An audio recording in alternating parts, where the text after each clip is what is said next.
Shalom Bapak Ibu yang dikasihi oleh Tuhan. Hari-hari ini kita banyak mendengar dampak dari C-19 yang begitu nyata. Banyak orang yang stres, banyak orang yang khawatir, banyak orang yang bingung. Bahkan banyak juga rumah tangga yang sedang mengalami penyesuaian akibat C-19 ini. Lalu saya teringat dari firman Tuhan di dalam Efesus 4 ayat yang ke-17 sampai dengan ayat yang ke-19. Di situ mengatakan bahwa sebab itu kukatakan dan kutegaskan ini kepadamu. Di dalam Tuhan jangan hidup lagi sama seperti orang-orang yang tidak mengenal Allah dengan pikiran yang sia-sia. Lalu di ayat yang ke-18, dan pengertiannya yang gelap jauh dari hidup persekutuan dengan Allah karena kebodohan yang ada di dalam mereka dan karena kedegilan hati mereka.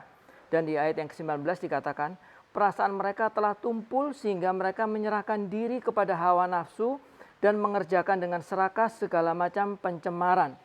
Firman hari ini menjadi perhatian bagi kita orang percaya agar di musim yang sedang terjadi, ini justru kesempatan kita untuk mempraktekkan menjadi manusia yang baru di dalam Tuhan. Perhatikan Raja Salomo, ia adalah tokoh Alkitab yang terkaya. Ia berhikmat, bahkan pendiri bait Allah. Dan dia merupakan penulis kitab Amsal. Dan sayangnya pada akhir hidupnya, ia mundur dari Tuhan. Taman hatinya dipenuhi dengan hawa nafsu dan ia tidak lagi memandang Tuhan serta harta kekal yang Tuhan sediakan buat dia. Demikian juga kalau kita melihat Yudas, salah seorang rasul. Seperti seorang yang membangun rumah di atas pasir. Ia mendengar perintah Tuhan, tetapi ia tidak melakukannya. Itu tertulis di dalam Matius 7 ayat yang ke-26 sampai ayat yang ke-28. Nah Bapak Ibu yang dikasih oleh Tuhan, pelajaran dari Efesus 4 ayat yang ke-17 sampai ke-19. Yang pertama, beranilah untuk berkata cukup. Ingat, namanya kebutuhan dan kepuasan setiap orang itu berbeda-beda. Tetapi jika kita menuruti hawa nafsu kita tidak akan pernah puas. Dan di musim ini, sekali lagi saya mau tekankan kepada saudara-saudaraku sekalian, mari bersama-sama kita mencukupkan diri dengan apa yang ada di tangan kita. Jangan mudah berpaling, jangan melihat kepada orang lain, tapi lihatlah apa yang Tuhan taruh di tangan Anda dan saya hari-hari ini.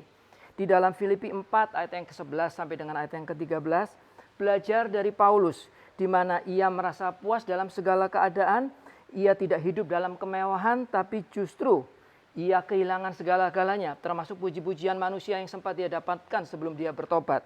Dan di dalam Ibrani 13 ayat yang ke-5 dikatakan, janganlah kamu menjadi hamba uang, dan cukupkanlah dirimu dengan apa yang ada padamu. Karena Allah telah berfirman, aku sekali-kali tidak akan membiarkan engkau, dan aku sekali-kali tidak akan meninggalkan engkau.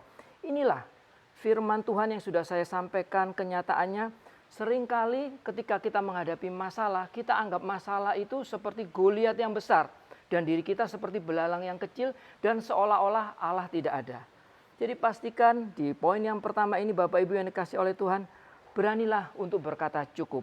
Lalu pelajaran yang kedua dari Efesus 4 ayat 17-19 yang saya dapatkan adalah mensyukuri apa yang ada atau yang tersedia hari ini.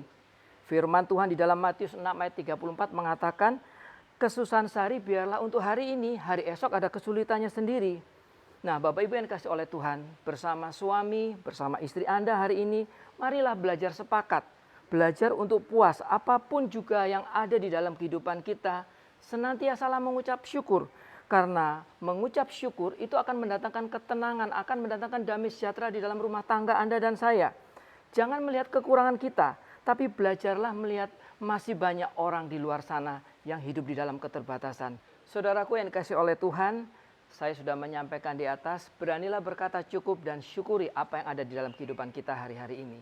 Dan firman Tuhan yang terakhir di Matius 27 ayat 4 dikatakan, satu hal telah kuminta kepada Tuhan, itulah yang kuingini, diam di rumah Tuhan seumur hidupku, menyaksikan kemurahan Tuhan dan menikmati bait-Nya. Artinya, asalkan ada Yesus di dalam hidup Anda dan saya, yakinlah dia tidak pernah terlambat untuk memulihkan kehidupan kita. Tuhan Yesus memberkati.